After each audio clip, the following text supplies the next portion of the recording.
of international humanitarian law that we have? How should it function? Two quite large questions, really. Well, I think when we're talking about the rules-based order and its decay or kind of cataclysmic demise, we are looking at the general framework of international law, which is really, I mean, the Americans, if anyone's seen the new film about Nuremberg, please disregard the 2-minute segment where Jackson apparently invented international law in a conversation with his wife, because only the Americans would be able to come up with something like that. It's been around for about 8,000 years, at least. There are three kind of core tenets of international law, and that's sort of, the first one is, well, they come in no order, but public international law governs the relationship between states and state responsibilities towards their people. Then you've got international humanitarian law, which governs the conduct of hostilities and kind of the laws of war. They are slightly distinct, but let's just keep it broad brush. And then you've got international criminal law, which governs the highest order of criminality, so torture, genocide, crimes against humanity, and serious breaches of war, serious war crimes. And that holds individuals accountable for the manifestation of those acts. Then you have, in the modern era, we have what are really actually incredible institutions, and the fact that they came into fruition shows a real passion and devotion to reinforcing the rights of individual people, but also the environment. And that's, you've got the International Court of Justice, the ICJ, that governs interstate disputes and the liability of states themselves. And then you have the International Criminal Court, a membership of the ICJ is mandatory for all UN states, including, of course, all of the permanent 5 Security Council members, that being very important because, in contrast, the International Criminal Court, which worries about individuals and is designed really to have no cases. I think this is something that's misunderstood. The ICC in a perfect world would have no cases because it demands that state authorities take responsibility for charging, prosecuting, and ultimately convicting those responsible under their jurisdiction for international crimes. Where they are unwilling or unable, the ICC can assume jurisdiction for the most senior, those most responsible, so usually very senior leaders. It does have cases, and those we can get into the fairness of how those are applied and prosecuted, but it's important to understand that it's limited in its jurisdiction because it is member states only, and it's 125 members, but it does not have as members the US, China, or Russia. It does have ways of asserting jurisdiction over some of their criminality, but is under serious pressure from the US at the moment through sanctions, and we can get into that. But anyway, that's the regime as a whole, and frankly, it's pretty good. It's not perfect, but it's extraordinary that humanity has managed to carve all of this out, and devastating when you have a scenario as we have today where might is superseding right, but that pendulum hopefully will swing back. So it's pretty good. I would like to start by asking you about the case that, to all of our eyes, means we're potentially breaking it down, and the reason we wanted to have this evening in the first place, Gaza. Can you just lay out for everyone what are the laws that we have seen broken in Gaza? What are the efforts that have been made to hold people to account, and are they working? Because from an outside view, they appear not to be. They certainly haven't worked to rescue the situation. That's a consequence, I suppose, of the slow movement of international law. The legal regimes that are applicable in Gaza are pretty much all of them. I mean, the Israeli state has obligations, strict obligations, to not only not violate but also actively protect civilians and the rules of conduct of their own military. Where it fails to do so, it's breaching ICL, IHL, and PIL. So, I mean, we can get into the complexities of certain instances, but really the whole regime of international law is there, and everything's being violated. If I'm going to be very crude about it, in an achingly obvious way, the capacity to hold people accountable or find, South Africa brought Israel to the ICJ over a breach. So this is the issue with the ICJ. There has to be an identified state dispute over the application of a legal provision under a treaty that has been agreed between states. And so in this instance, the South Africans brought Israel to the ICJ over an interpretation of the Genocide Convention. So that's the state liability being called into question. There is a duty under the Genocide Convention not only to avoid committing genocide but to actively prevent it, and the court has found that duty is incumbent upon every single state.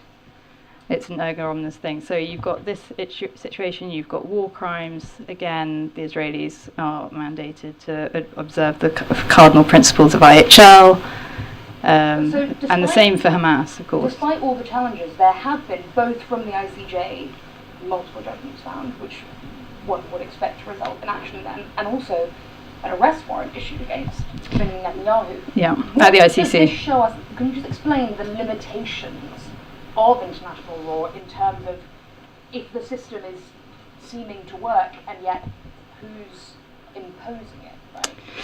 Well, it's pretty devastating to see the ICJ's repeated, very, very clear admonishments and demands just shrugged off. I think it really, for the judges, you can see if you read their opinion, their separate opinions, more so you can see the frustration with their inability to enforce anything. The enforcement is incumbent on other states using whatever leverage they have, and we've seen the willingness of the international community to do that in respect of Russia. What we haven't seen is the sort of concomitant willingness with regard to Israel, and we have to question why, because what was the other part of your question? What does it mean to have an arrest warrant issued? Oh yeah, and the IC, yeah. Well, the IC, and also how does that degrade the court? Well, but the ICC is a separate court. So the ICC they've issued arrest warrants for Netanyahu and others because of as individuals. Very unusually, the pretrial chamber who confirmed the arrest warrants has issued its reasoning behind the issuance. If you read that carefully with the eye of an international law geek, you will see that they have in that actually set out every single element of genocide, which was not charged by the OTP, the prosecution. I think that was a nudge from the court to say, hold on, you've also got another charge available to you. The fact of publishing the arrest warrants, though, has a chilling effect on Netanyahu's willingness to travel. So in its own way, it's both a form of accountability and a warning shot that maybe prevents the possibility of him ever actually being arrested. So it's quite double-edged. And so I think that's the thing. But it certainly sent the message to states, both of these decisions, or both of the courts who have issued relevant decisions, they have sent a very, very clear signal to the international community: this conduct is illegal. So if you have, and this is there's a lot of interesting work in this space which is going on quite quietly, and I won't go into too much detail, but there are hopefully Israeli soldiers beginning to question what they're doing and whether they will be able to go on holiday in Benidorm. and that is its own form of public accountability and practical impediment. Whether it's going to be effective, we don't know. Russia is a different question because Russia is absolutely massive and has a lot of friendly states bordering it. Well, Liz, I want to ask you about the other side of that coin, which is the humanitarian sector. Now, of course, Israel has banned international journalists from going into Gaza for the entire course of the war. We haven't been able to do our jobs. They haven't been able to do that with the humanitarian sector, but they certainly have done everything they can to limit, control the kinds of people who can go in, what they can take in, what work they're allowed to do, and certainly punish those who have spoken out about what they've seen with stopping them from going in again. How has the attitude of the Israeli government and the attitude of the international community towards those controls affected your operational ability as MSF in the war in Gaza and of your partner charities as well? Yeah, so Gaza, over the last 2.5 years, we've been in Gaza well before that, but particularly the last 2.5 years, it's been probably one of the most tough places we've ever worked in, I would say. MSF, we're always working on the edge, you know, we're very happy to work in all the chaos of war, but this is such a political environment where it's almost the notion is on us to prove that we're okay. You know, there's no longer anymore that we're there for humanitarian reasons, we're there to treat certain patients. Apparently it wasn't on. I'm glad you could all hear me. Sorry, carry on, Liz.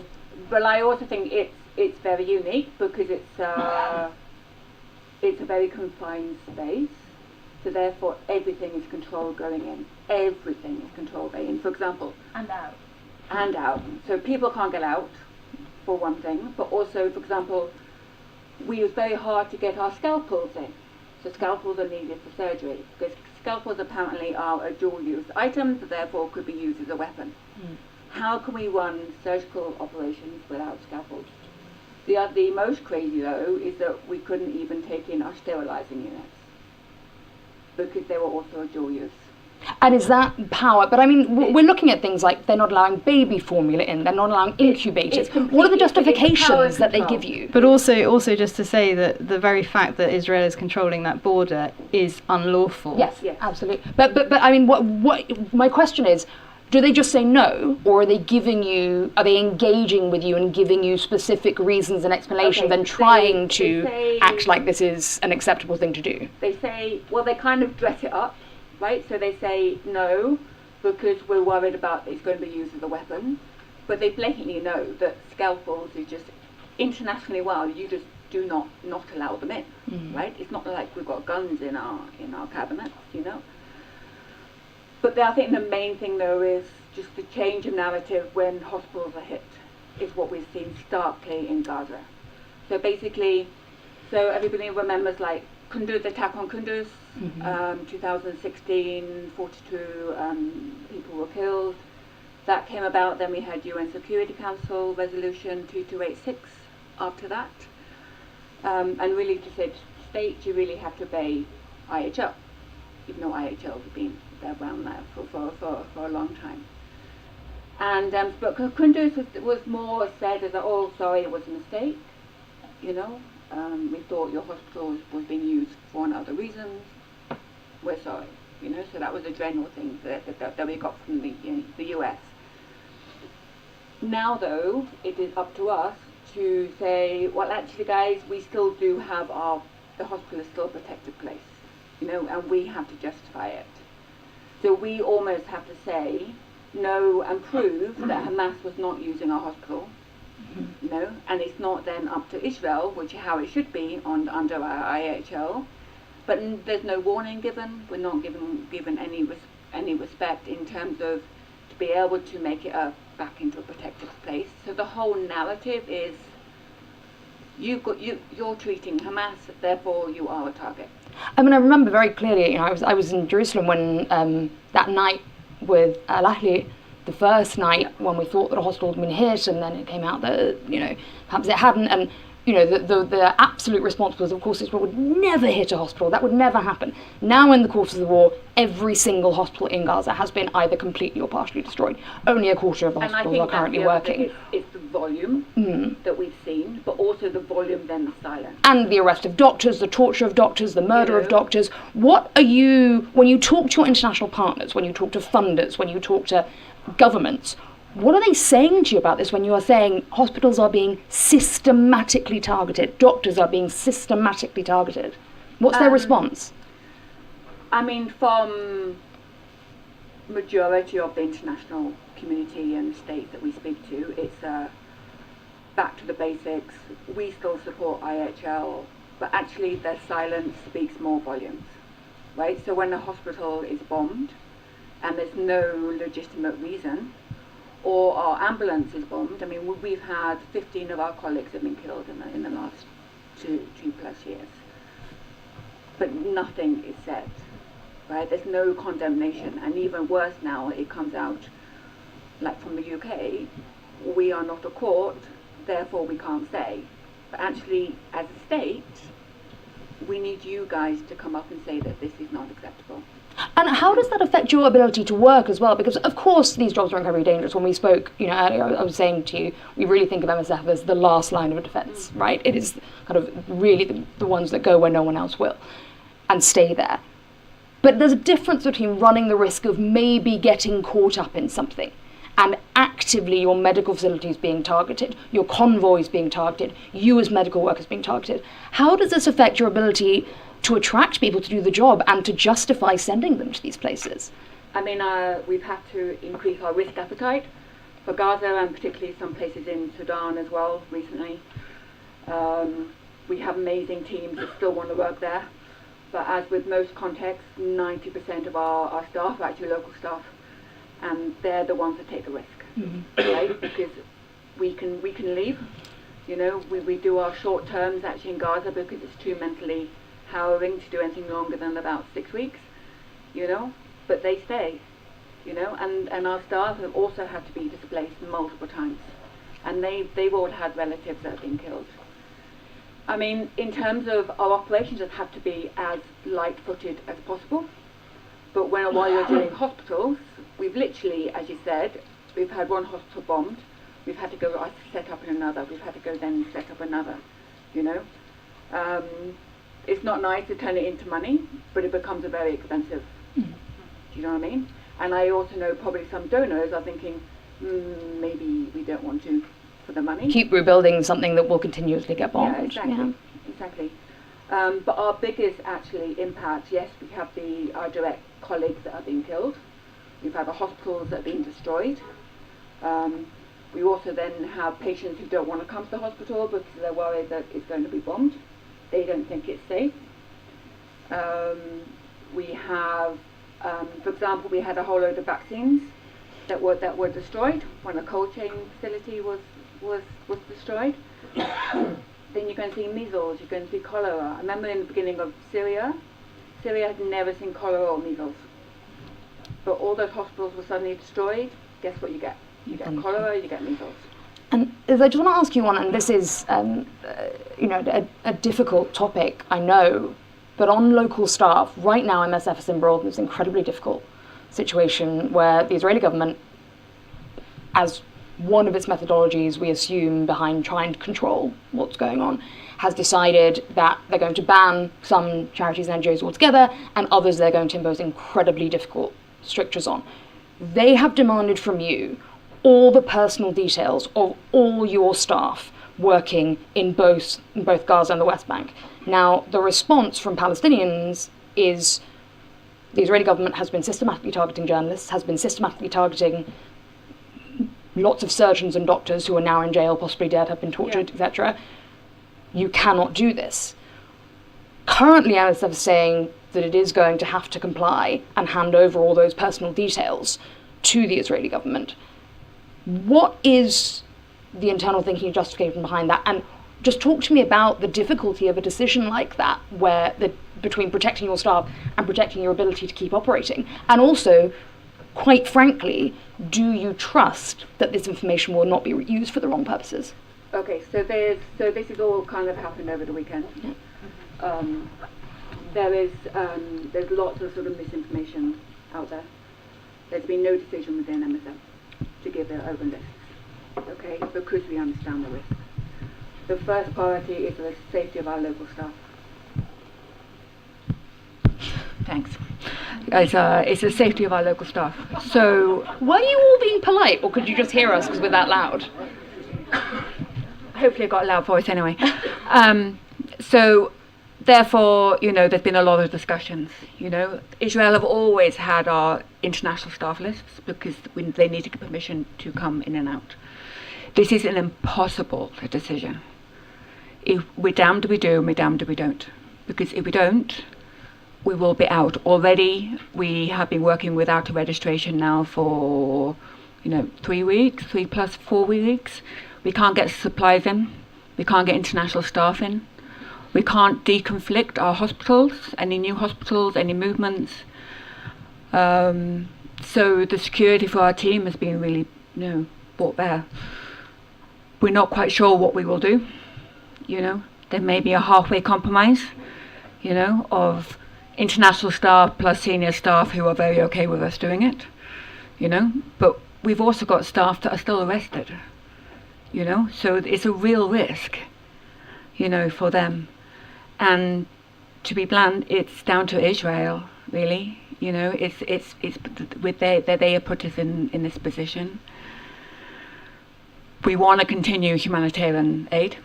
We want to continue it, reaching the need or the most in need, that we've been doing, for many, many years in Gaza. We don't want to leave the Palestinian people, but we also don't want to do it at a ridiculous risk that will only put others. So these negotiations, obviously, over the weekend, it's become more public, our negotiations that we're doing, but yeah, we're having to have very regular conversations with Israel just to make sure that we can continue to be safe. Just, sorry if I could just jump in, there's to clarify that the obligations of the occupying power, in this instance Israel, are to protect the civilian population, and if they're going to be using the resources of the territory that they're occupying, it has to be used for the benefit of the local population, all the rest of it, and they're obviously just thrown up that rule book. But just to double down on just the insane illegality of all of this. Yeah, and it's also just to make sure that you remember the Gaza Humanitarian Foundation that went in. So we also spoke out quite out about that because the number of injuries that were happening, we were actually getting daily guys that have been shot by going to get the food, including children. Humanitarian aid has to be reach those who really need it and not used for any political football, and that's not what's happening now.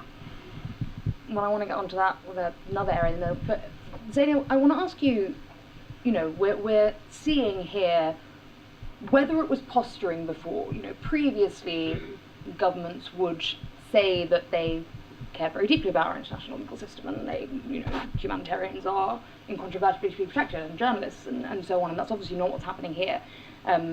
Famously, I think it was the German foreign minister a couple of days after the ICC arrest warrant was issued essentially called Netanyahu and said, don't worry about that. Just come and see us, get on the plane, it's not a problem. And of course multiple people famously have said, oh, that's not for us. That's for scary criminals in Africa. That's not for us. We're not all governed by the same rules. What are you hearing in the halls of power? And is the attitude that the system is wrong and that's why things are changing? Is the attitude that we need to support our friends in the West and that's why they're willing to go things? People even having conversations about the extent to which our systems are being degraded, and the fact that written post-World War II, the UN, again, post-World War II, a lot of the other institutions which we haven't talked about, post-World War II. And there was a moment in time then that enabled some of these really, really difficult trade-offs and choices to be made because people had seen the consequences of not doing that. And what they wanted to do, what the leaders of that moment wanted to do, was to bind the hands not just of themselves but of others. And this is the only way they could do it, right? But I think that, we're sitting here and we are sitting in the United Kingdom, we're sitting in London, we're all Westerners, or having been brought up in that Western. Now, if you sit in parts of Africa, you sit in Latin America, they will tell you often, well, this stuff has been violated for decades, right? This is not new. That's very true, but not to this degree. So the level of not the hypocrisy, reaction that we're seeing. so the hypocrisy has been around. So I don't think we should, again, I'm playing a little bit devil's advocate, but I don't think we should sit here and go, and I'm not suggesting that was what was said, but it was this wonderful system that, was close to perfect, and now it's broken. So, I get a little worried when people the title of this, the breakdown of the international order.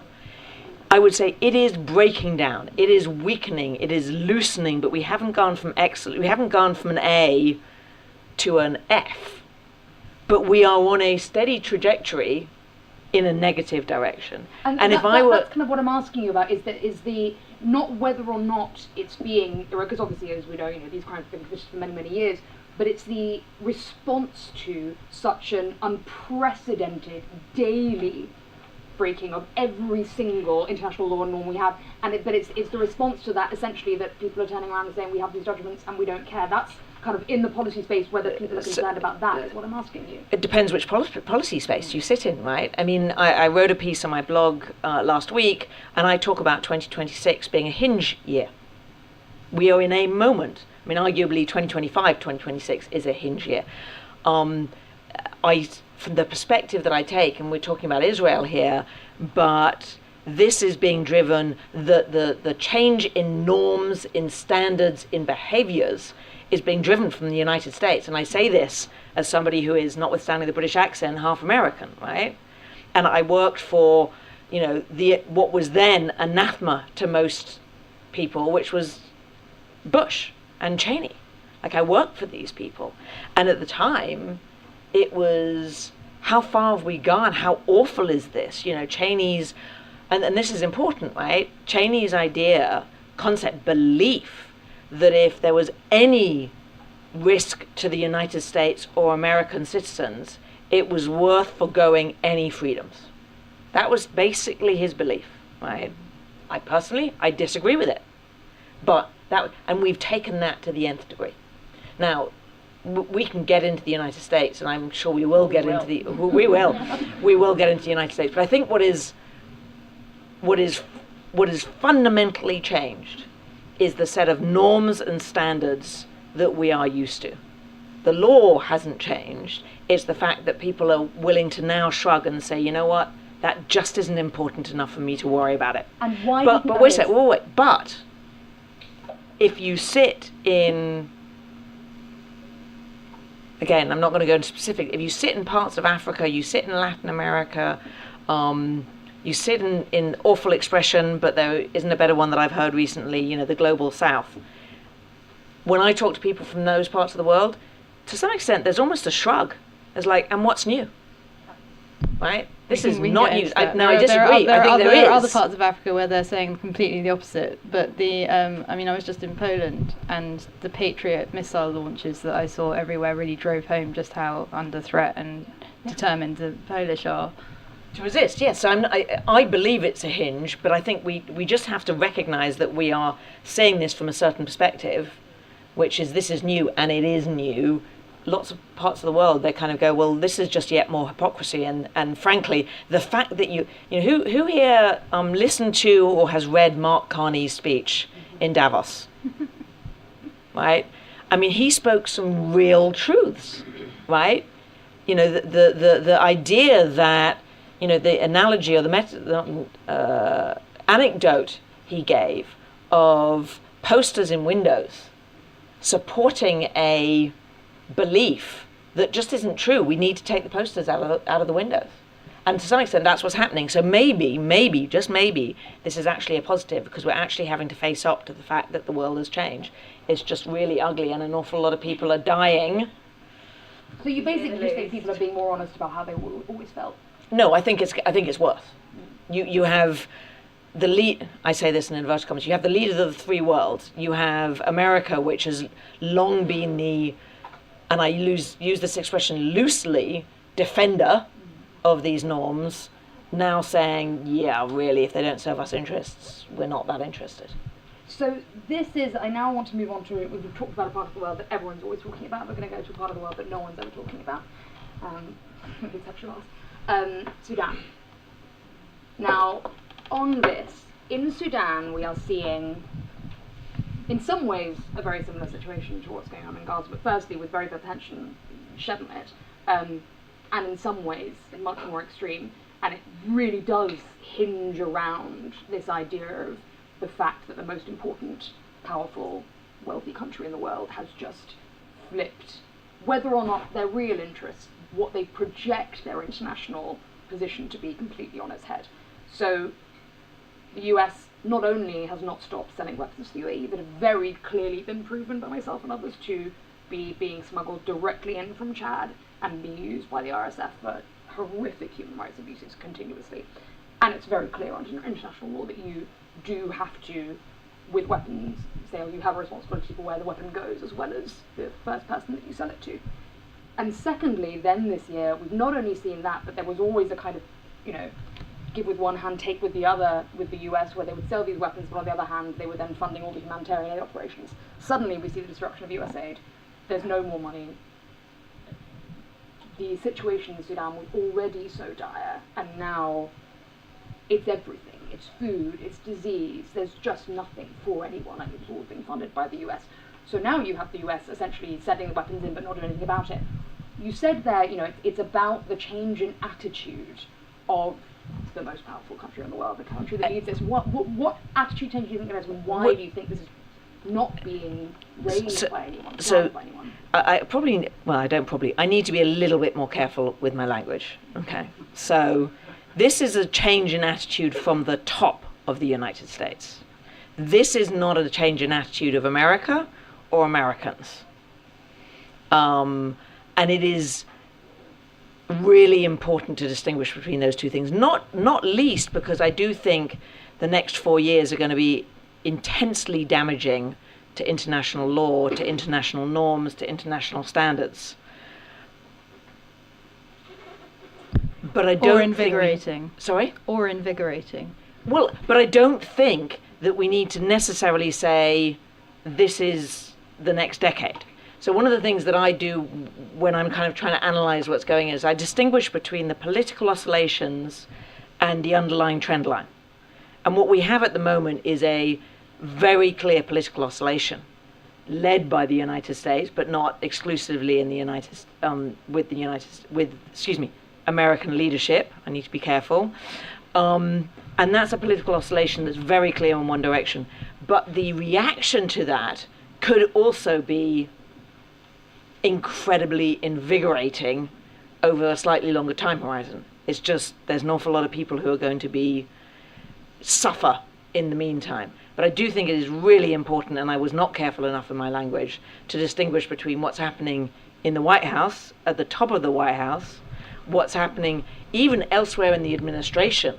And if you talk to Marco Rubio about this, you'll have a very different conversation than if you talk to Trump about this, right? So, and certainly we're seeing, the people and the left in America being invigorated by this question of how much damage can be done in 4 years. And even on the right. And parts of the right, absolutely. Kirsty, good day is the wrong thing to say, but a hopeful day. Finally, this evidence is being submitted to the ICC on al-Fasher, one of the most difficult possible operating contexts in which no one can get in. Anyone who is trying to document anything is being killed, intimidated. But they have managed to put this together. How hopeful are you that there will be a ruling and that will go anywhere? Will it make any difference in the context of what we're moving towards in Sudan? New front lines popping up everywhere, potentially looking at splitting the country? Yeah, so just for context, I've been doing an awful lot of work on both Gaza and Sudan over the last few years, much of it excruciatingly painful, and working with the most incredible people I could ever hope to meet. And today, recently, let's just step back, sorry. The ICC was granted jurisdiction over what happened in Darfur in 2003 by the Security Council referral. It's constrained by that jurisdiction, so it's limited in what it can do about what's happening in Sudan today, which is obviously very clearly linked to what happened in 2003. Recently, Abdul Rahman, or Ali Khashayb, was convicted on a number of most of the charges with which he was charged. And today was the deadline for filing the applications for providing submissions on reparations for the people of the victims of those crimes, which really in the total number at least 3.5 million people. The court has a trust fund for victims. At most, they're going to have a few $1 million if anyone donates to it. Obviously, handing out $1 to each person is going to be totally ineffectual. There are lots and lots of complexities over the risk of sowing social division, all the rest of it, and we today filed an application to provide recommendations on transgenerational repairing transgenerational harms, because of course you've got many children born of rape, you've got women ostracized, you've still got the most unreal conditions, which I'm sure Liz will be able to talk about as well, in the camps. This is a 20+ year problem. It's compounding with every moment. The IMF has said that the reconstruction costs estimate for Sudan, had the war finished last year, are over $1 trillion. If the war continues for another year, it's about $3 trillion. There is no money. Meanwhile, you've got Ukraine, and we'll get to that, I'm sure, but again, astronomical costs of getting anything back to normality. Gaza, I mean, there is no money. So we're trying to explore kind of radical thinking on that. Anyway, that's what was the question? Sorry, that's the background. I'm completely heartbroken. I mean, I've got a strong stomach. I've spent my life looking at horrific evidence, interviewing people, cross-examining rape victims, all the rest of it. A lot of torture stuff. I think I have a strong stomach. Sudan has absolutely broken me. Gaza was enough, but Sudan recently, I just got back from working with them, and I'm just like, I was in floods of tears. It was awful. Sorry, I'm wearing a Sudanese ring, so. Go Sudan. No, the question was, how likely do you think it is that this will be successful in creating prosecutions? Well, obviously, I think my argument will be brilliant. Fantastic. But the wider question is, do you think that will kind of result in anything? I mean, in contexts like this, anyway, it's wildly difficult where you have both sides committing constant war crimes. Yeah. Where is the solution? Yeah. So even if something does come out of this, what does that mean for the people? I mean, what we're asking is for the court to be as well equipped as possible on really, really radical thinking about how you invest, $1 million in reconstituting a schooling system, or, the fact of the matter is, like, it's unlikely that the Sudanese are going to get their land back. But the land has been left to atrophy for 20 years. It hasn't been used. The soil quality is degraded. They will never be able to have such, fecund, arable land. How do you restore the quality, this sort of stuff, and this is applicable again, of course, in Ukraine massively. We'll get to it, and in Gaza, and every conflict really. And it's just, how do we start really thinking strategically about how to better utilize what meager funds are available. And one of the positive things I've seen from the US aid cuts, I mean, positive's maybe a strong word, but is, we've been long saying we need much more cooperation and coalition building, and people, instead of parallel efforts, something funded by the Dutch, something funded by the Brits, something, whatever. working in parallel, doing the same thing. We need everyone coming together and like pooling their things better. And I think we have suddenly seen that as a consequence of the sudden retraction in funding.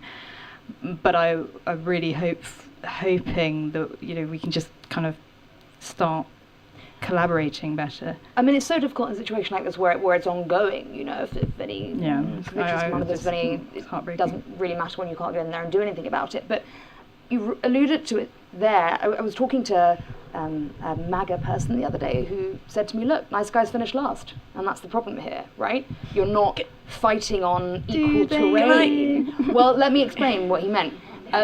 So, you were saying that, do you think, you were talking about this potentially being invigorating, right? Is this potentially, excuse my French, the kick up the backside?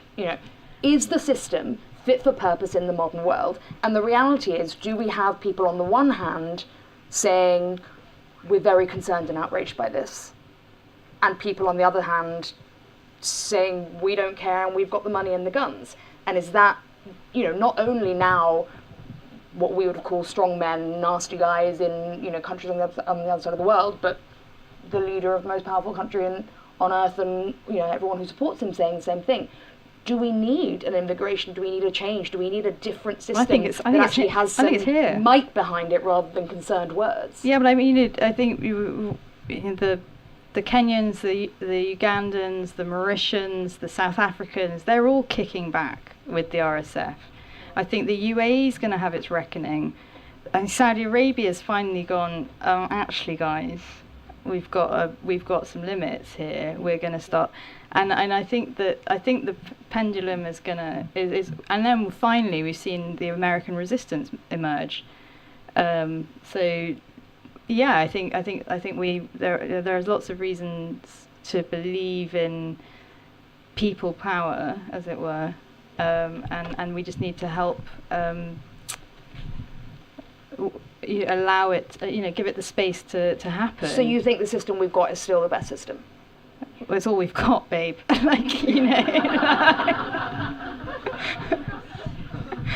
I mean, I would agree in that the system we have is the system we have. But if you look at Sudan as a classic example, we've been working around Al-Fasher for ever since the start, really. Hospitals being bombed, we've been moving with the population. We're in Tawila now. Her stories, there, as you said, seasoned MSFers, 20, 30 years, and never heard anything like it. Yeah, I mean, it's so extreme. And I think just because... people turning up at clinics, it's interesting. Being shot dead, volunteers. I mean, I interviewed a 21-year-old doctor who had 3 bullet wounds in his side while he was treating kids with malnutrition, and came back a week later limping around with the gangrene in the wounds because there was no one else to do the job. It's insane, and I think, but there's 2 things for me. One is when you talk to them, you get the general, people who have been around when they saw what was happening with the Janjaweed. He goes, similar to that, but at least the world was watching. Yes. So I think the big difference now is that the world doesn't watch, and there isn't the UN, particularly the UN systems that aren't there. So the majority of the UN are not in RSF-controlled areas. Well, so here's the issue. The situation, so this is what I want to ask you about with operations. The situation in Sudan is so extreme now. Yes. Because, and many would argue the UN has been severely weakened, has weakened itself by, this all started in Syria, by essentially giving up power by allowing host countries to have too much say because they don't want to offend the host countries. Obviously working with Assad was like the beginning of that erosion. And we're seeing that in many places now. And so there's so many trade-offs. I've seen it with WFP, speaking to the Sudanese armed forces, and there's so many trade-offs now, and there's so much limitation. Are these international organizations allowing too much freedom to the governments that they know are not operating in the best interests of their people to stop them? And you're now in the, are there other ways around this? Do you need protection? You're in a situation where, let's say, your kind of doctors are being attacked every single day. They also don't have the means to actually do their jobs because the convoys aren't getting to them. Then there's no food anywhere anyway, so everyone's starving. Then there's now no funding for any of that aid to come in. I mean, how do you continue in a situation like that? I mean, I think who can help? I think the biggest tweak could be that the UN system needs to be able to work in non-state areas, non-state controlled areas. So I was country director in Syria. We were only in then Kurdish areas, so this was pre-Assad. No UN. No other system. You know, we had a wonderful NGO coordination there. We got together and we just did it. You know, but that was in the then relatively peaceful time. You can't translate that and put that in the middle of North Darfur. You know what I mean? So there has to be a system where the human, because people like MSF, we don't need the UN, right? We don't get our funding. We don't get our funding from governments. So that's why we're able to operate, you know, and we've always been there. That's why we're kind of okay by the RSF, you know, we're not seen as a direct threat.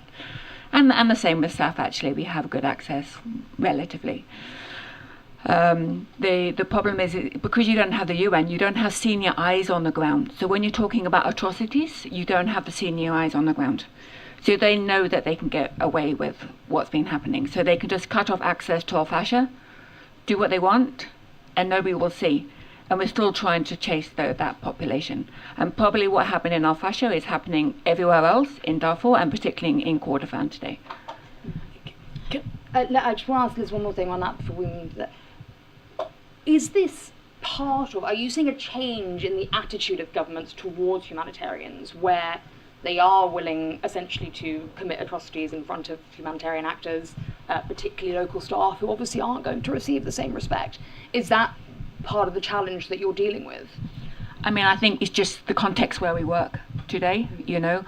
When I first joined MSF 20 years ago, you know, I worked in Sudan, which is now South Sudan, do you know what I mean? There was no state really that you had to negotiate with.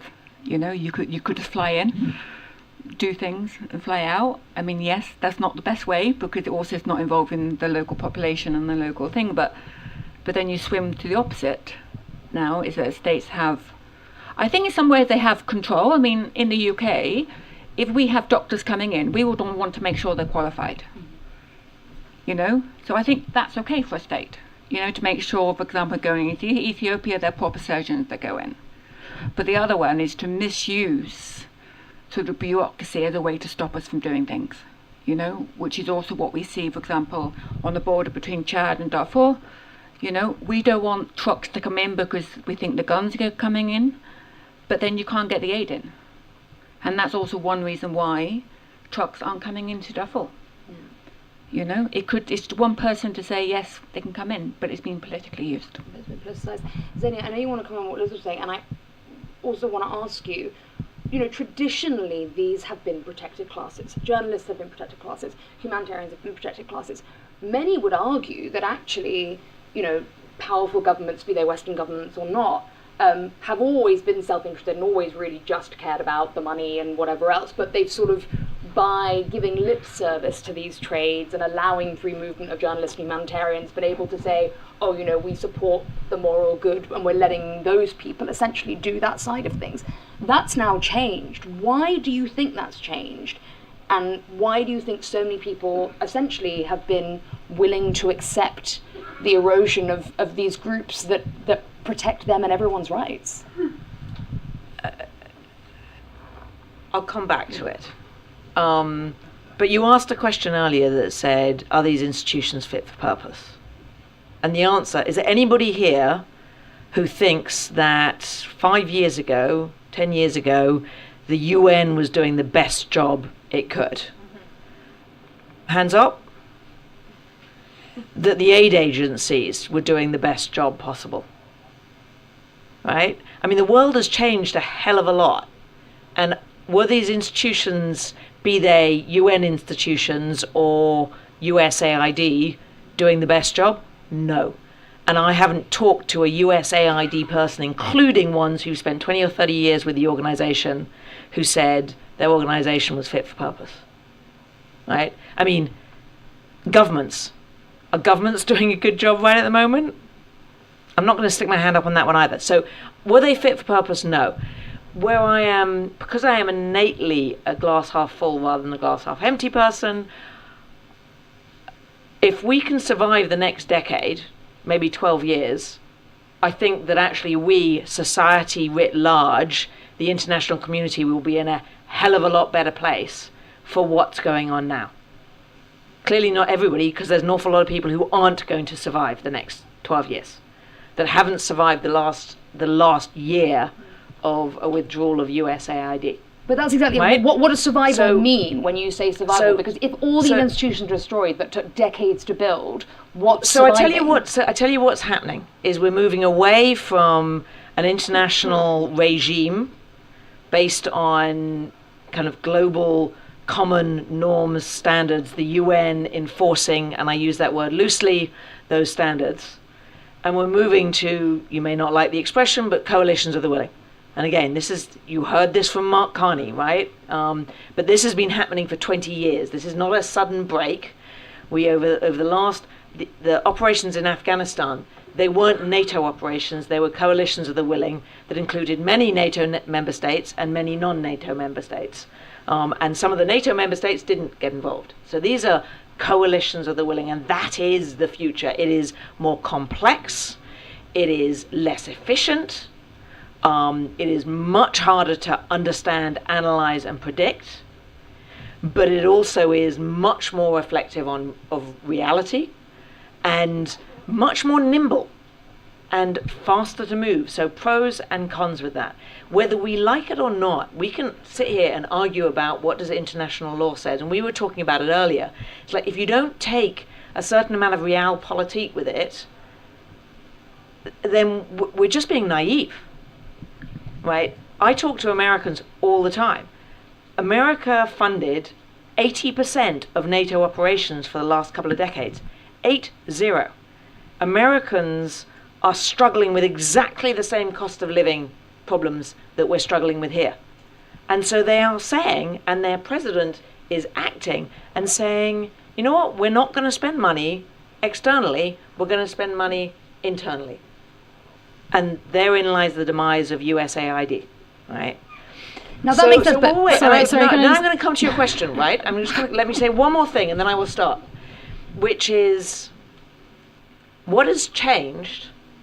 What has changed is that the current American president has a very short-term outlook rather than a long-term outlook, and he is very transactional.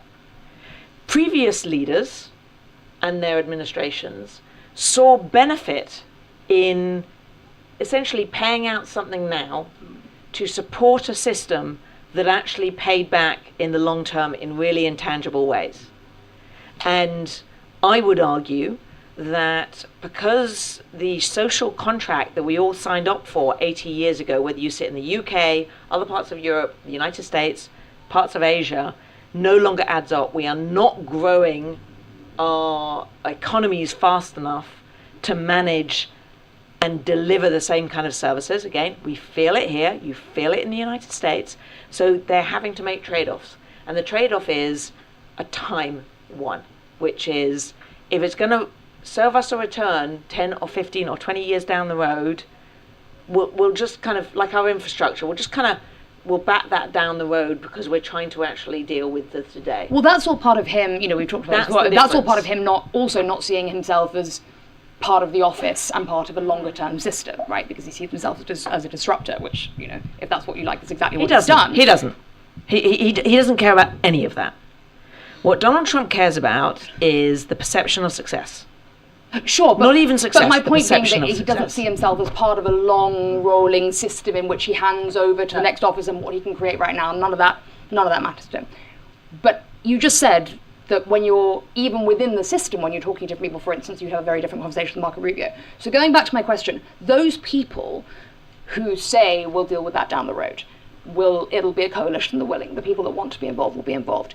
Is there any perception of the fact that these institutions, these groups of people, the things that have taken years to set up, the desire of people to work in them, the safety of people to work in them, that all those things are being eroded, and that down the road, when the coalition of the willing wants to do something, and they need institutions and people and money and experience, none of that's going to be there anymore? Or are they not even aware of it, and they think it's all a nice bleeding heart thing that we just don't have the money for anymore? You're conflating. I'm asking you. That's the question. Well, so I think you are conflating two different things. So let me give you an anecdote. First of all, 20 ballpark. I'm never going to get the date right, but about 2019, I was at a small meeting here in the UK, a number of the people who kind of, Peter Thiel, some of those people who kind of surrounded Trump and were part of the Trump 1 and Trump 2. And we were talking about international institutions and what was the future, and it was all about let's break the system. And I sat down in one of the breaks with one of the folk and said, okay, I get that it's not efficient, I get that it's not working, what are you going to put in its stead? And the response was, oh, I don't care about that. Right? Like we're just breaking the system is broken, let's get rid of it. Once we're there and we've got a blank sheet, then we'll start figuring out what comes next. So partly an answer to your question is, depends who you ask. If you talk about the people who believe, like they genuinely don't care about what comes next. Like so we'll get not there. Even talking about it. We'll get there. No, right. they just whatever. The system is broken. Let's get rid of it. Throw it out. Baby with the bathwater, whatever it is. Who cares? It's not our problem, right? But that is actually relatively small part of the American system. They happen to be in control right at the moment, but it's actually a relatively small part of the American system. I talk to Republicans all the time, including Republicans in the administration who don't believe that, who recognize that the system has served in some aspects. But again, I'll come back to, they are challenged with the same thing that our government here is challenged with, which is we don't have enough money, we have a population that wants to be served, so you know what? We're going to do what we were elected to do, which is serve the population in the way that they see. Right? And so to what's changed, it's that perspective. Is it long term? Is it short term? That's the fun, and it's the transactional nature of it. Like, we give you this, what are you giving us in return? And so back to Israel, if you want to really talk to the Israelis, whether we like it or not, it's okay, what's the negotiation for MSF? What's the negotiation? If you give in on this, what are you giving us in return? Mm-hmm. Well, speaking of throwing the baby out with the bathwater and short-term goals, Venezuela and Greenland. Just because we're really jumping around all over the world. Greenland does look like it might be having a slight chilling effect.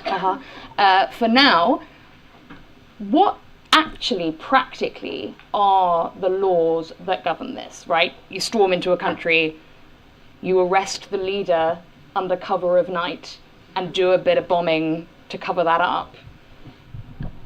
You buy a country and force that country to sell itself if it doesn't want to do so. I mean, literally, what's the legal framework around these things, and does it exist?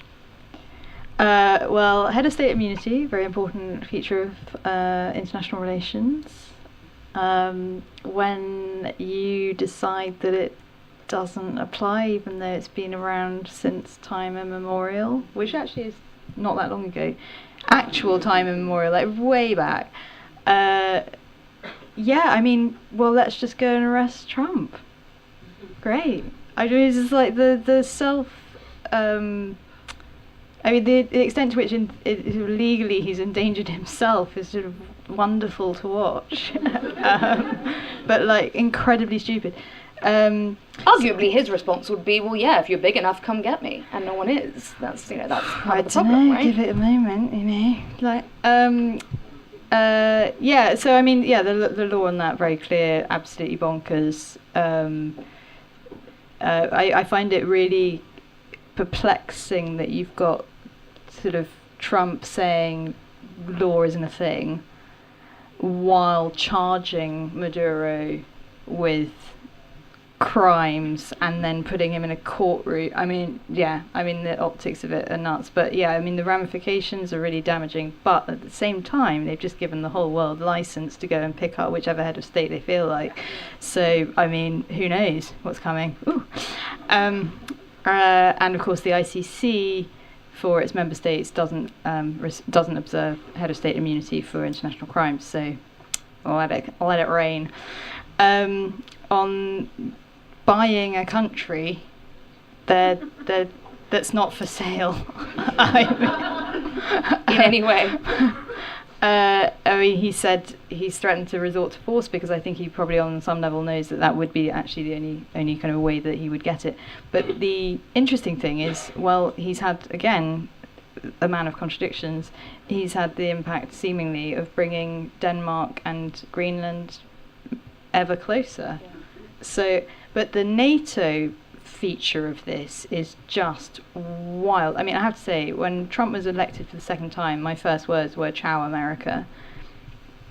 And with the NATO thing, people in my circles are all like, "Oh, what's going to happen to NATO?" It's like, NATO's over.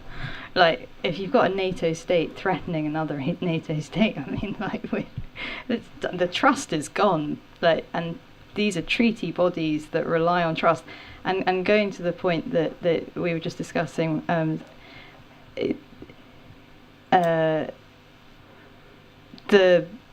yes, the US has kind of contributed financially much more proportionally to NATO than other countries. It's also the only country that has invoked Article 5 and had everyone rush to it. Yes, but yes? No, I mean, 100%. that's Why is that serious. relevant? I mean, again, kind of a little bit of realpolitik here, right? Why is it relevant? Because it clearly served the US dramatically more than it served other countries. Really? Yeah, I think so. Really?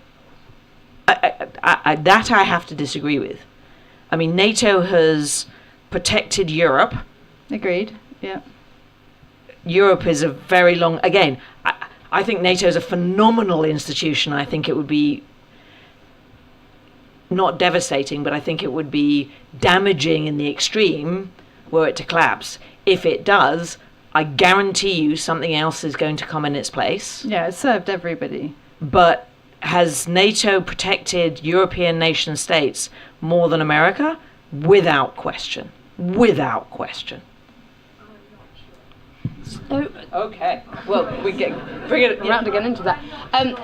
So one thing I just want to ask about, you were talking about people having different points of view behind the scenes, so to speak. My sense is that there's quite a large contingent of American politicians, and actually arguably more on the right than on the left, who are quietly working behind the scenes to sort of try and create some safeguards on things like this, on the let's rip it up and do whatever we feel like right now, so that the entire legacy of American foreign policy that makes any sense at all in terms of longevity and working in other countries isn't completely destroyed in this 4-year period. Do you think that we're actually going to see a split, and that the Republicans who supported Trump because essentially they wanted to get Biden out of office are actually going to, some of them are going to separate off? And two organizations to look at. One is the judiciary, one is the Congress. The Congress has done... trying to find a polite way of expressing it, and it's difficult. Sorry? Bubkus. Thank you very much. Congress has thus far done bubkus. The Democrats, that's a term of art, for anybody who's wondering.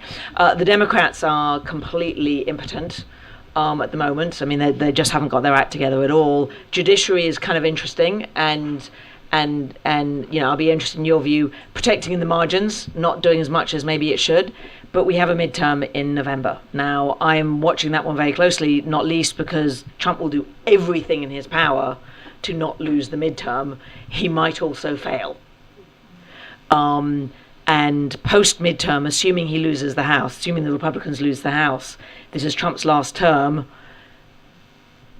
I think it's going to get... I mean, America's just going to come to a complete halt. But you may also see a lot of Republicans kind of go, well, okay...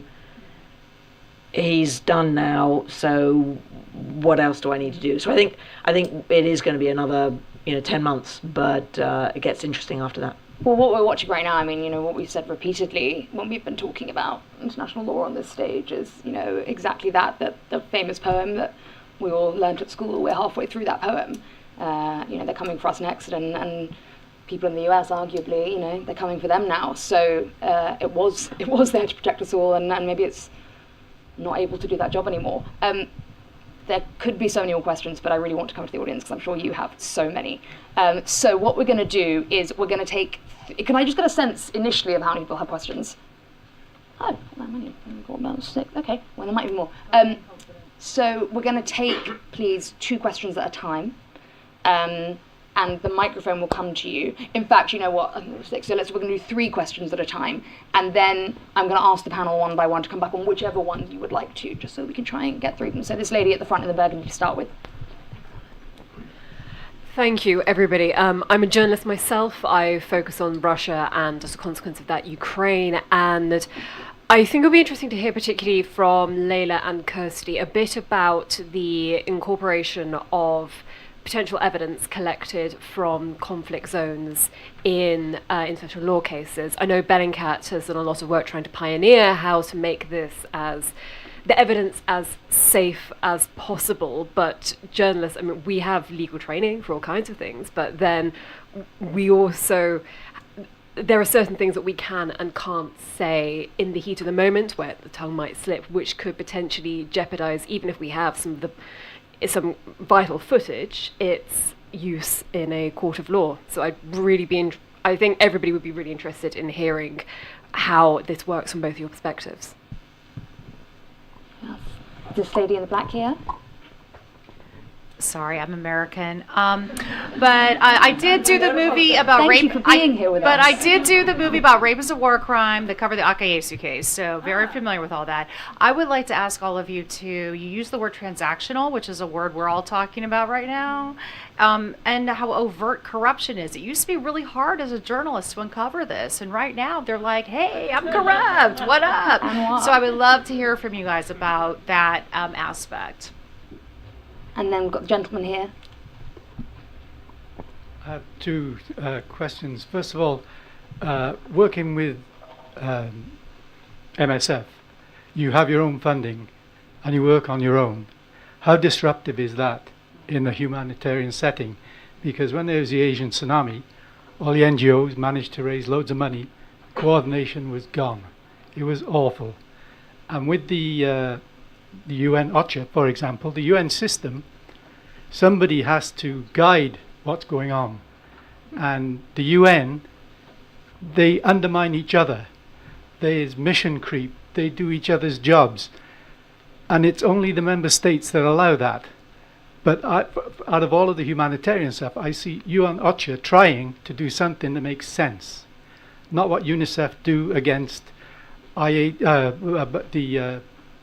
UNICEF overlap everybody, but I just think that OCHA, they seem to be trying to do something and they're always undermined, and it must be a nightmare working with MSF when they don't even speak to other NGOs or to UN or anybody.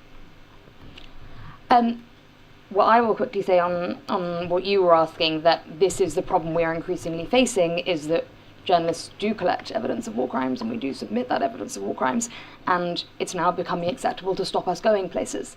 I funnily enough was looking back at something I did, I think 3 months into the war in Gaza, where I said it's unbelievable to me that this war has been going on for 3 months and we have not been allowed in, and it's now been 2.5 years. It's also happening in RSF territory in Sudan. We're not being allowed in. Now, the things that we do when we walk into a place that's just been bombed and find that evidence, where I'm able to find, the tail numbers of something and prove where that weapon has come from and hold that government to account and submit that, which could be used in a war crimes tribunal, as many journalists have testified in the past.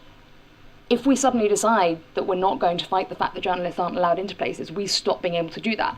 And the reality is, well, it's not great that journalism is so underfunded that we basically walk into anywhere 2 hours after it's happened because we don't really have the protections, and a lot of us are freelance and whatever else. But the reality is we can get there, whereas all the other systems, for instance, guys from Human Rights Watch were messaging me when I was out in Lebanon during the war and saying, look, can you get me this thing, because I'm not going to be allowed to go for a week because of all the due diligence and whatever else. So we really do have a role to play.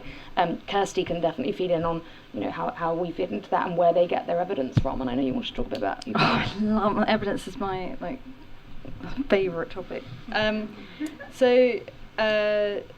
been involved in all the international criminal cases rely on both remotely collected evidence and direct evidence, mainly direct evidence. But the open source just gets my blood boiling sometimes, right? So you've got this incredible access to things that used to be the preserve of intelligence communities. You've got satellite imagery that's up to the minute.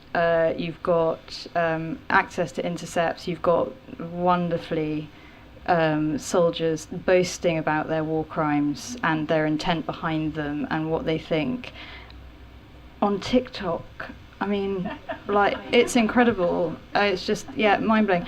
But this comes with a lot of difficulties, because some of the open source, when you talk about the stuff that you can't identify the author, that becomes very problematic. So that's the stuff that's sort of reposted on Twitter or whatever. And you can get videos that you can't identify. So the authentication and verification processes for determining whether these are sort of, demonstrating what they're demonstrating, is actually that these are principles that have been around for a very, very long time. There's nothing new about them. But the massive issue is that these are inherently unreliable. So you have to invest enormous volumes of time in sorting this data, verifying it, getting it before a court, etc. And judges in the international tribunals are not that youthful. They're very experienced, etc. But they're like, oh, it's a video. Must be true. So there's sort of all sorts of headaches around that. And yes, Bellingcat have been pioneering lots of techniques. I've been doing a project with Bellingcat which has been examining the trust that juries have in online material, and it's low, because we can video ourselves with a beautifying filter. So this is the kind of thing that lawyers don't like. So it's my concern at the moment is that there's a lot of money going into funding lovely little analysts. I'm sure some of you in the room who are very clever, maybe did a law module at university, are 23, and they are scraping the internet for videos. So they're doing the same thing in Berlin at vast expense, spending millions of dollars of government funding, and it's going nowhere because the courts don't trust it. And to go through the vast volumes of data, I think the the Syria mechanism has many, it would take many years more than the conflict has been running to go through the material that they have in sort of these videos. No human can do that, so we rely on AI. There are inherent biases in how the AI goes through it. It's just an absolute maelstrom. And meanwhile, if you spent that money on somebody in Al-Fasher, and there are techniques that we've developed to allow them to transmit evidence without any trace, so that if their phone is captured, they won't be in any trouble because people are being killed for it. Invest a fraction of that money, you'll be getting amazing evidence, and it's proxy evidence like hospital records that actually accurately record the cause of death. That can endanger people. So we've been working with people about kind of using coded language to demonstrate a huge issue in Gaza. I'm rambling now, but I'm just so passionate about this. The cause of death being recorded as heart failure, infection, all the rest of it, when really the cause of death is starvation, is a huge issue for lawyers. So open source, yes, incredible in what it's opened up and the ability to gain information remotely.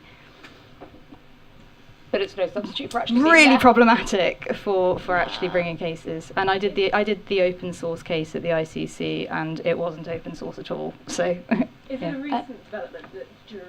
I'm so sorry. I'm going to stop. But we might have to take this downstairs because I want to get to everyone's questions, and we've only got a little bit of time left for everyone. I'm going to ask Liz to come in on the funding and the UN being its own worst enemy, and then they need to come in on the issue of open corruption and people being very happy to. Okay, yeah. MSF is a bit odd. So where our independence is particularly on our assessments, implementation and money, right? So those are key, and doesn't mean we don't coordinate. So we very much, in a lot of countries, we will work with OCHA to make sure we're not doing something different. Quite often we will do the specialist stuff. So for an example, in Sudan, we were doing some of the big hospitals.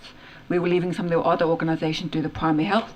But then with the USAID cuts, the bottom fell out because suddenly all the primary healthcare was shut. I think MSF and there are others, we're able to go where others can't go. So we can go into Al-Fasher even before the UN is allowed. We didn't. ICRC is the same, right? So we have a different role in a very complicated system. When it comes down to sort of the transactional nature, my biggest shock of going back to the field as country director, like after 5 years, do you know what I mean? And this was like even a couple of years ago, was people used to tell me, no, we don't want you in the area. That's what they were really saying, but what they actually said was, it's too insecure for you. Do you know what I mean? We can't sure that you guys are going to be okay. You know, there's IEDs on the road. That's why you can't go, right?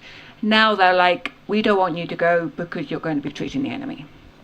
So now it's just completely opaque, their reasons, you know, or they'll be very transactional. You can go, but you can't say anything that you see. You can't speak to journalists. Do you know what I mean? So it's just very obvious. And they punish. I mean, we're seeing now people from the UN, from ODAP, who have spoken out on Gaza, they're not being allowed back in. Well, exactly. And I think it's just now very open. Do you know what I mean? Which in one way is easier to negotiate because at least you know, but it's just staggering, the conversations. Do you know what I mean? And it's like, well, previously they were kind of used counter-terrorism laws as a reason for you not being allowed to go, particularly in like northern Nigeria. Now it's just like, we don't want you to go. Well, on that openness, Xenia, what do we do in a world where everyone says, yeah, I'm corrupt, and what?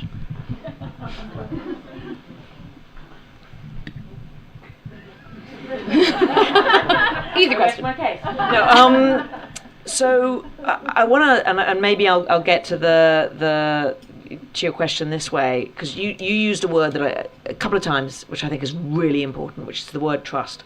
I talked at the beginning of this conversation about, analytically looking at political oscillations and trend lines. One of the clear trend lines that we're seeing is the decline of trust across the board. The counter to that is one of the clear distinguishing characteristics of leadership, be it corporate leadership or government leadership, is going to be trust. Coalitions that are willing are going to be based on trust. I am willing to work with this person because I know them. They're a known quantity, and I can trust that they're going to do what they say they're going to do, and they're going to do it the right way. And so it's going to become almost like it's the new gold is going to be trust. And so, I think we sit in the same space, which says international law in the absence of realpolitik is a waste of conversation, right? But realpolitik in the absence of international law is equally. Because in the end, we actually do care about this. People care about this. This is about trust, is how do I trust you? And I do think we're going to see a reversion to that. And so you say yes, naturally, if you say, I'm corrupt, at least people can trust you. In the short term, you're going to get away with an awful lot. But in the long term, and maybe I'm being naive, in the medium to longer term, it's going to come back to bite your ass, right? Because the pendulum will swing back and people will want... But it's not even really a pendulum swinging back. Like, how many people here partner with somebody, collaborate with somebody they don't trust? Right? We just don't do it. And if we do it, we do it with a whole load of legal, and protections and leverage instead. It still matters. It's not a question of pendulum. It's just... Yeah. Okay, we've got time for one more round of questions. Anyone else? Okay, we've got these three here. So we're going to go this gentleman in the check shirt at the front, and then lady over there in the red shirt, and then lady in the black here. Just referring to the title, Breakdown International Order. Xenia mentioned it is breaking down. So what's the end game scenario, right? Because there's lots of talking about new order. There's also kind of talking, and there's this Greek minister of economics that wrote the technological feudalist, that is the end of traditional values. And so what's going to happen? What is going to happen? Yeah. What comes next? Yeah, where we will land. Thank you. Thank you. Okay, so lady in the red over there. Thank you all so much. I wanted to make one observation. about the funding for USAID in the United States or around the world, and that funding is less than 1% of the budget. And I just want to point that out in terms of the decisions that are made about where the money goes in terms of affordability in the United States or anywhere. We always go for the easiest and the softest and the least easy to defend for whatever reason. Maybe it's communications, maybe it's storytelling, but I just wanted to make that point. It's less than 1% for foreign aid. And the question is not related to that at all, but it is just to ask, you know, with Trump in the White House, as we all know, he's just running riot with international law. He's blowing up boats in the Caribbean. He's breaking, war crimes one after the other. How long does it take before the Republicans in the U.S. stop him? Xenia, I'm very interested to know, like with Marco Rubio, he's like Cuba's next. So, you know, it just feels to me like we're kind of out of control at the moment with Trump, and I'd love to get your take on how we actually bring him to task. And the lady in the black over here. I was wondering why you think it is that kind of Gaza has been such a tipping point in the deterioration of international order, and if we will kind of maybe look back in the future and view this as kind of a century that's like a golden period for international law, and whether it will reach kind of a new equilibrium. You said that international law is much older than that. Sort of what would that equilibrium look like if it was to go back to kind of a pre-League of Nations, you know, what we've had for the last sort of 100 or so years? Okay, so why don't we have Kirsty? Do you want to come in on is this a golden period of international law? It doesn't feel like and it. Is anyone going to stop Trump?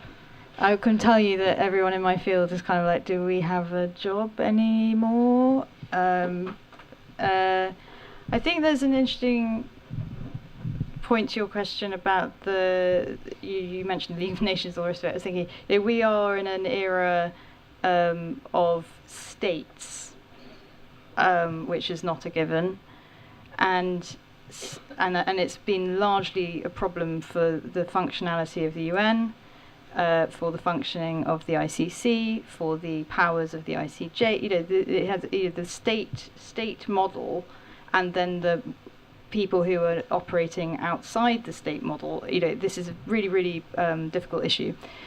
So that's a flash in time, given as the arc of international law. We're also seeing, and we've been talking at the state level largely. What I'm more embroiled in is the local level and the regional efforts to enforce international law, and that universal jurisdiction cases, transnational cases, and frankly, I think the ICC and the ICJ are a little bit of a sideshow.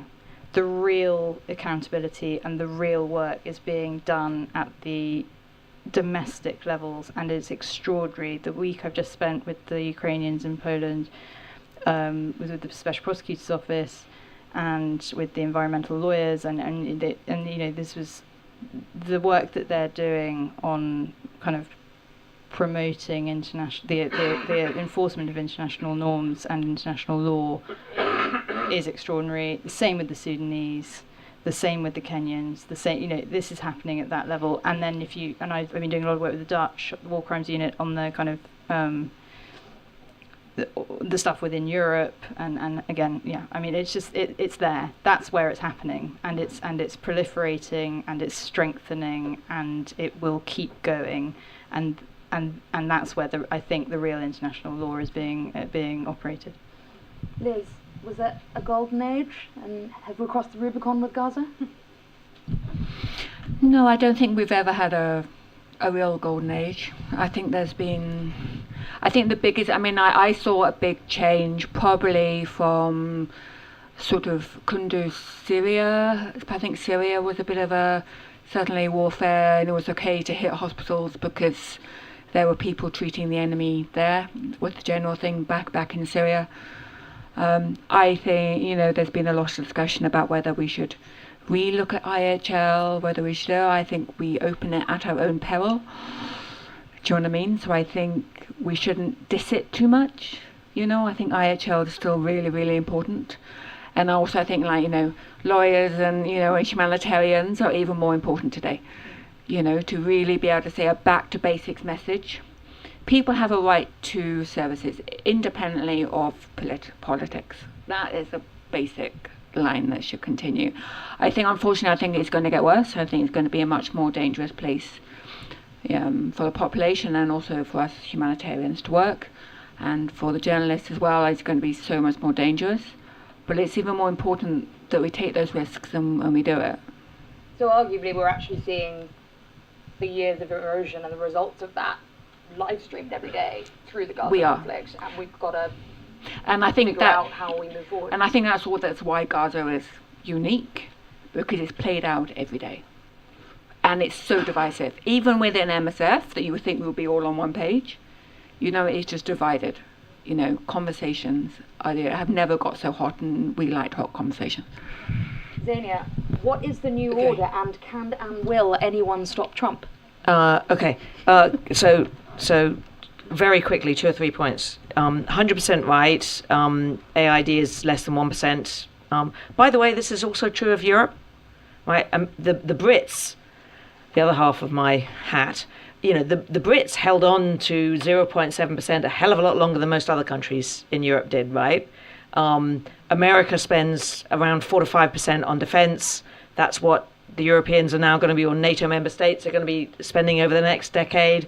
Do I personally think that's the wrong way around? If you talk to a whole load of kind of history of American secretaries of defense, they would tell you spend more on diplomacy and development, less on defense, and yet we do it this way. So yes, America's not alone. How long before the Republicans stop? I'm going to close with, and this starts to answer your question as well. For anybody who's interested, I wrote a piece that's on my blog last week that talks in part about what the future looks like. But what it really says is the likely scenarios of how things play out are wider now than they have ever been in my professional lifetime. So Trump could effectively be defanged in the next month, or you could get Don Jr. take over. And both of those scenarios are possible in a way that they just wouldn't have been, I wouldn't have said something like that, right?